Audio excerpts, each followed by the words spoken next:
நகராட்சிகளில் மட்டும்தான் அந்த chicken kebab எனப்படக்கூடிய உணவு வகை தயாரிக்கப்பட்டது. இப்போ ஒவ்வொரு குக்கிராமத்திலும் ஒரு ஸ்டவ் வச்சுக்கிட்டு தயார் பண்ண ஆரம்பிச்சுட்டாங்க. உங்க ஊர்லலாம் நடக்குதா? அந்த உணவை தான் நாம் முதல் முறையாக தவிர்க்க வேண்டும். அந்த உணவு தயாரிக்கும் முறையை நீ கண்டாயானால் அது பக்கமே நீ போக மாட்டேன், அது பக்கமே நீ போக மாட்டேன். அடுத்து நாம் உண்ணக்கூடிய அந்த பாரம்பரிய உணவுகளில் முதலாவது இடத்தில் வகிப்பது தானிய வகைகளில் கம்பு, கேழ்வரகு, சோளம், வரகு. இது 4 நம்ம பூமியில இங்க கல்பூண்டியில விளையக்கூடிய உணவு வகை. கல்பூண்டியில மட்டும் விளையத்தில்லை, எல்லா மாவட்டங்களிலுமே விளையக்கூடிய உணவு வகைகளாக இருக்கிறது.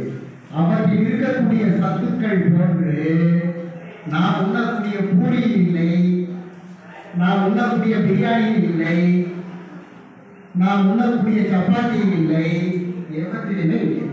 எனவே நாம் உணவு வகை